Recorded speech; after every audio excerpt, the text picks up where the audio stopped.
Continuando por la línea en cuanto a lo que son los patrones de conducta alimentaria y los factores socioeconómicos que influyen en la salud nutricional de las personas, vamos a hablar de alteraciones de la conducta alimentaria. Existen distintos tipos de trastornos de la conducta alimentaria.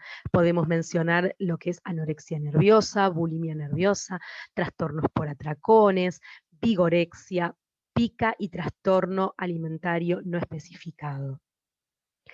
Hay diferentes factores que influyen en los trastornos de la conducta alimentaria.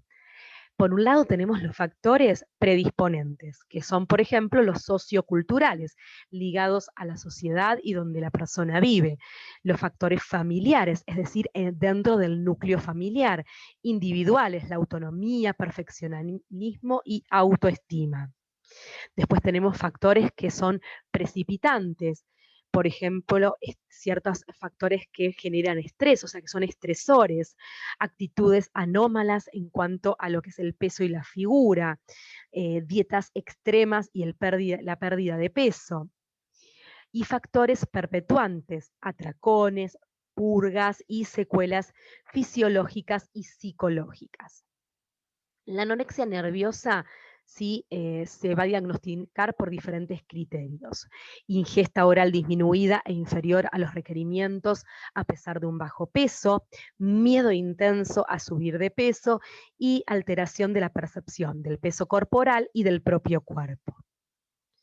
Existen dos tipos de anorexia nerviosa, la restrictiva, ¿sí? Que se caracteriza porque durante los últimos 3 meses la persona no presentó atracones ni purgas, y por otro lado la compulsiva purgativa, que es que durante los últimos 3 meses tuvieron episodios de purga y de atracones.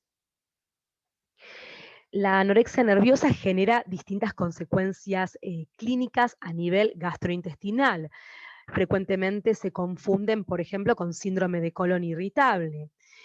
Hay un vaciado gástrico enlentecido, tránsito intestinal lento, constipación que puede generar atrofia muscular, hipomagnesemia o hipocalemia, consecuencias a nivel gástrico como por ejemplo anormalidades en el riesgo de muerte súbita.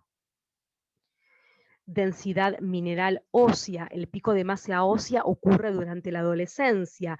El 41% de las pacientes con anorexia nerviosa presentan osteopenia y osteoporosis en un 11%. Después tenemos lo que es la bulimia nerviosa. En cuanto a sus criterios diagnósticos, son episodios recurrentes de atracones, conductas compensadoras como vómitos, uso de laxantes, diuréticos, enemas, ayuno, ejercicio excesivo. Los episodios de atracones y compensatorios ocurren al menos una vez por semana durante 3 meses y la autoevaluación está influenciada por la imagen corporal y el peso. Las complicaciones que se pueden generar en la bulimia nerviosa son erosión del esmalte dental, hipertrofia de las glándulas parótidas y salival, esto se ve en un 50% de los casos, acidez, constipación, flatulencias, dolor estomacal, esofagitis, úlceras esofágicas y hematemesis. En cuanto a el trastorno de la conducta alimentaria por atracón, hablamos de una ingesta de alimentos en un periodo corto de tiempo. Esta ingesta va a ser superior a la que la mayoría de las personas comería en un periodo de tiempo similar y bajo las mismas circunstancias. Se genera una sensación de pérdida de control sobre la ingesta de alimentos. Existen episodios recurrentes de atracones, se asocian con 3 o más de los siguientes factores, una vez por semana por 3 meses. Comer mucha cantidad y mucho más rápido de lo normal, comer hasta sentirse desgastadamente lleno, comer mucho sin sentir hambre, comer aislado de las personas por tener vergüenza, sentirse avergonzado o deprimido luego de haber hecho el episodio de atracón, sentir un malestar intenso relacionado a los atracones. ¿Qué pasa con el tratamiento de los trastornos de la conducta alimentaria, centrándonos en lo que es la entrevista nutricional?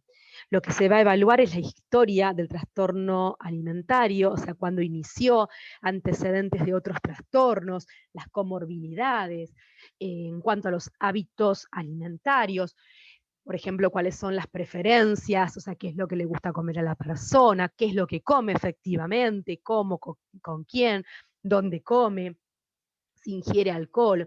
Otros aspectos como por ejemplo el consumo de líquidos, si escupe la comida, si realiza ayunos prolongados, si restringe ciertos alimentos, si tiene episodios de atracones. Vamos a medir lo que son los datos antropométricos, talla, peso, ¿sí? Peso actual, saludable, habitual, estable, peso mínimo, peso deseado. Otros datos clínicos como ciclo menstrual, catarsis, uso de drogas, si fuma, el hábito del sueño, examen físico y de laboratorio completo. Existen diferentes modalidades para el tratamiento, ¿sí?, de estos trastornos de la conducta alimentaria. Vamos a hablar puntualmente de lo que son la bulimia y anorexia nerviosa. Existe lo que es la modalidad de hospital de día, que es una modalidad intermedia entre lo que es el tratamiento ambulatorio y la internación. Es una alternativa más intensiva que el tratamiento ambulatorio y se extiende habitualmente desde lo que va desde el desayuno hasta la tarde. Es decir, que los pacientes para participar no deben cubrir los criterios de internación, ¿sí? Dentro de lo que es el hospital de día, el paciente va a permanecer en la institución durante un tiempo prudencial y va a realizar ciertas comidas en la institución. Para el hospital de día, los criterios que el paciente debe cubrir es que tener un peso menor al 85% indicado para lo que es la edad y el sexo, con un índice de masa corporal menor a 15, poca motivación e incapacidad para ganar peso, necesidad de supervisión en las comidas para evitar, por ejemplo, ciertas restricciones, necesidad de cuidado para evitar las conductas compensadoras y una red de soporte eficaz.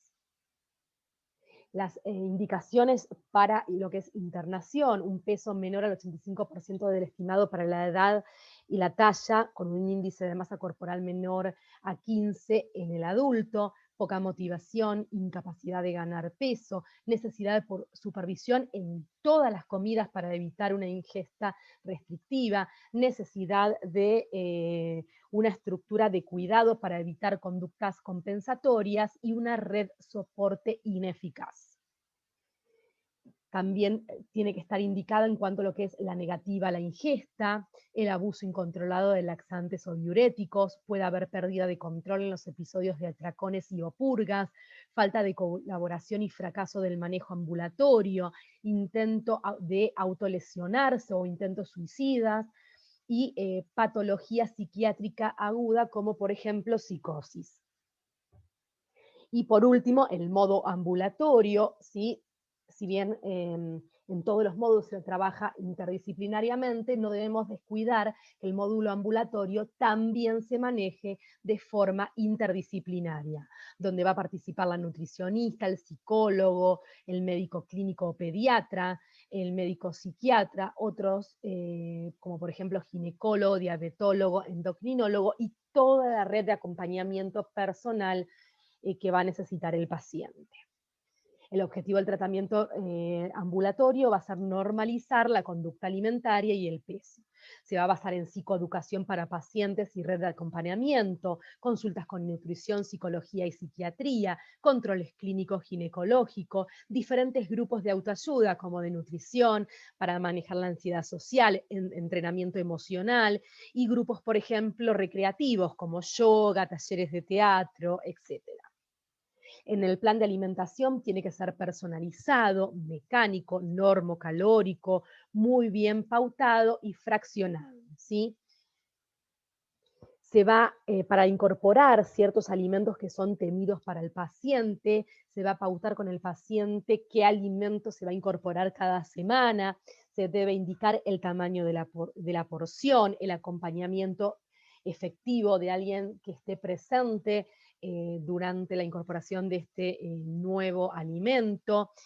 Debe ser claro en cuanto a pautar el día, el momento y con quién, e inclusive puede realizarse durante la consulta.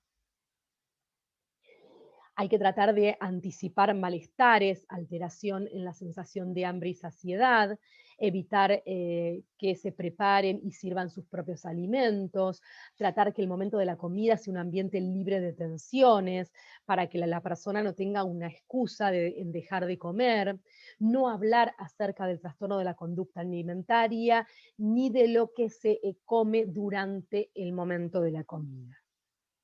Bien, con esto finalizamos este tema. Muchas gracias.